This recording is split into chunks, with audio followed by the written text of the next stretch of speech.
Ce matin, je me lève, pieds nus, torse nu, en boxer noir. Je mets mes pieds par terre et je m'assieds sur le bord du lit. Je regarde dehors et je vais à la fenêtre. Je vois un arbre qui se penche sur le côté. Je vois cet arbre qui se penche sur le côté et je le regarde attentivement.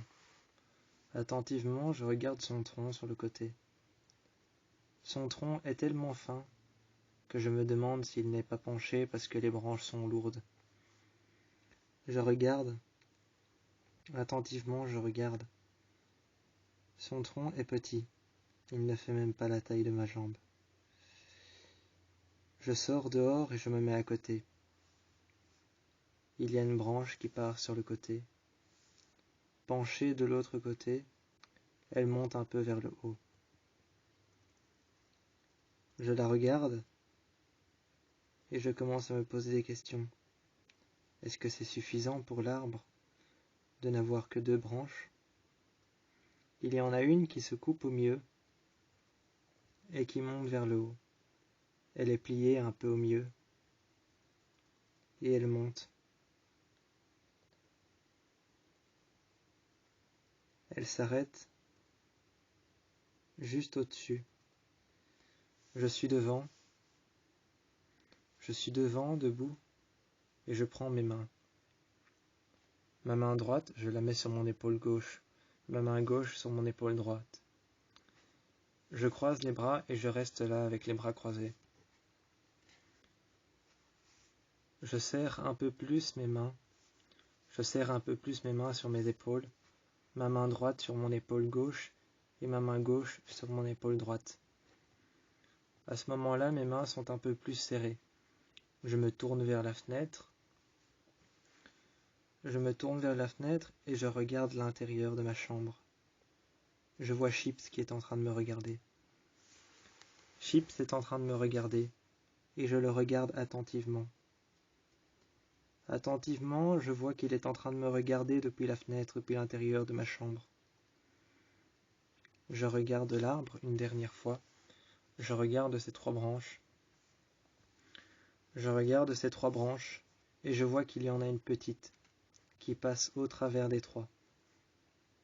Elle passe sur le côté, au travers des 3. Et il y en a une autre derrière celle-là, juste devant, qui passe derrière la grande, repassant au-dessus et montant sur le côté. Je regarde l'arbre attentivement et derrière il y a Chips. Derrière il y a Chips, mon gecko. Je m'approche de la fenêtre qu'il y a juste derrière. Je reste devant et je le regarde. Il est à la fenêtre, sur le côté, sur le bord de la fenêtre. Il me regarde et moi je suis de l'autre côté. Je lève le bras et je retire ma main de mon épaule. Je pose ma main sur la vitre, comme si je ne rentrais pas à la maison, pas tout de suite. Je vois que mon gecko se met juste en face de la vitre de son vivarium. Son vivarium est juste en face de la fenêtre et il se met juste en face de la vitre de son vivarium. Il me regarde et moi je garde ma main posée. Au-dessus, il y a un néon et une lumière rouge, une lumière chauffante en dessous pour qu'il ait la température idéale. Et je me retourne. J'entends frapper contre son vivarium. Je me retourne, je mets mon doigt sur la vitre. Je lâche mes mains accrochées à mes épaules, je mets mon doigt sur la vitre. Et je lui dis, mon petit désert, arrête. Il se met par terre dans son vivarium et retourne dans la grotte. Il retourne dans la grotte, les cailloux que j'ai mis les uns sur les autres pour lui faire un petit abri. J'ai été chercher une grosse brique noire que j'ai été chercher dans la falaise. J'ai été chercher cette grosse brique noire dans la falaise. À la montagne, j'ai été chercher d'autres petits cailloux, des gris, et un grand caillou ovale. J'ai été chercher un grand caillou ovale que j'ai mis contre la brique noire qui vient de la falaise. J'ai été chercher des petits cailloux. J'ai mis tout ça l'un contre les autres. J'ai mis un petit caillou noir, au-dessus, sur le côté, penché contre la vitre. J'ai mis la grosse brique que j'ai été récupérer d'un mur effondré sur le côté, là où il y a la falaise noire. Là où il y a la falaise noire, il y a un mur effondré. Peut-être qu'avant c'était une habitation, un logement, peut-être une église, un temple, un monastère, je ne sais pas. Je regarde de loin, ça a l'air d'être un monastère abandonné. Il y avait un mur qui était abandonné, qui n'était plus relié à rien. Le mur n'était plus relié à rien. Je l'ai détruit et j'étais parti un jour avec une massue. J'ai détruit le mur et j'étais juste en dessous du plafond de verre. Ça me faisait un peu peur parce que j'étais en dessous du plafond de verre, dans cette église abandonnée. J'entendais craquer de partout et je me demandais même si ce n'était pas le plafond de verre au-dessus de moi qui allait peut-être bientôt céder sous le poids du vent et sous le poids de la pierre. J'ai détruit un mur avec la massue. J'ai frappé dedans et j'ai pris une brique au hasard. Je l'ai gardée dans ma main. Et j'ai marché le long de la plage, laissant traîner mes pieds dans le sable. Laissant traîner mes pieds dans le sable fin et blanc, j'ai marché le long de la plage avec une brique noire en main. Je suis revenu la poser à l'intérieur. Les cailloux, j'ai été les chercher au bord de la plage, mais un peu plus dans l'eau, un peu plus loin, au bord du récif.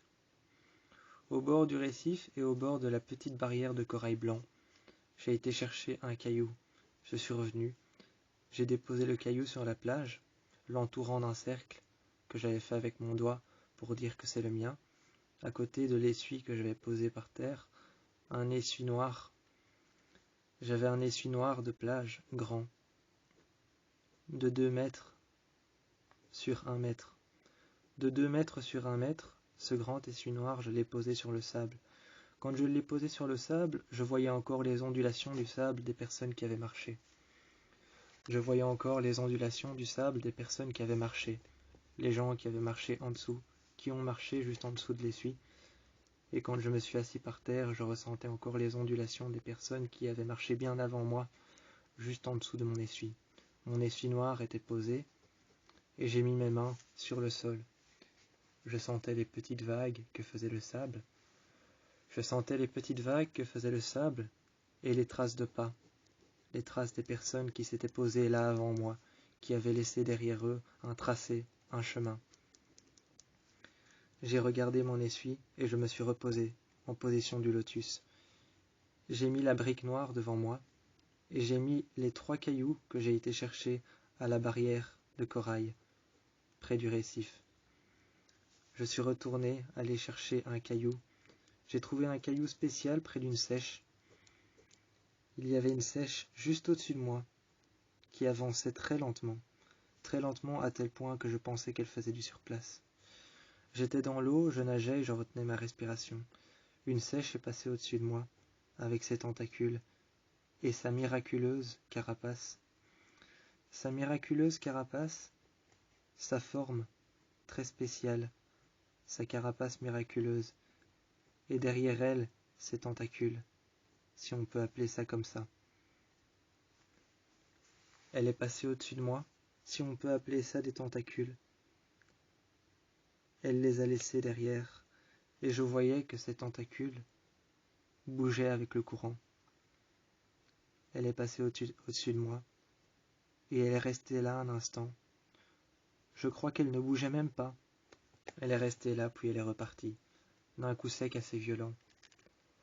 D'un coup sec assez violent, elle est repartie. Ses tentacules ou ses nageoires sont repartis en même temps, dans le même mouvement un peu violent. Dans le même mouvement rapide et violent, elle est partie. Mais elle était restée au-dessus de moi. Elle ne bougeait pas, ou alors elle avançait très lentement, très lentement. J'ai pris un caillou que j'ai vu, un caillou spécial. Il était rouge, rouge orangé. J'ai pris ce caillou, rouge orangé. Je l'ai pris dans ma main et je suis retourné sur mon essuie-noir. J'ai roulé l'essuie-noir, je l'ai pris sous mon bras et j'ai gardé la brique noire, le caillou rouge que j'avais été chercher quand j'ai vu la sèche, et le caillou gris que j'avais été chercher quand j'ai vu les corails blancs et que j'ai vu la barrière de corail. J'ai posé le caillou que j'avais été chercher juste en bas du récif, tout au fond. J'ai posé le caillou rouge que j'avais été chercher au récif, en bas tout au fond, là où j'ai vu la sèche. J'ai été chercher ensuite, sous l'eau, j'ai été chercher le caillou gris que j'ai posé juste à côté. J'ai mis la brique noire par-dessus et ça lui faisait un petit abri. Maintenant, il ne faut plus qu'aller rejoindre la plage.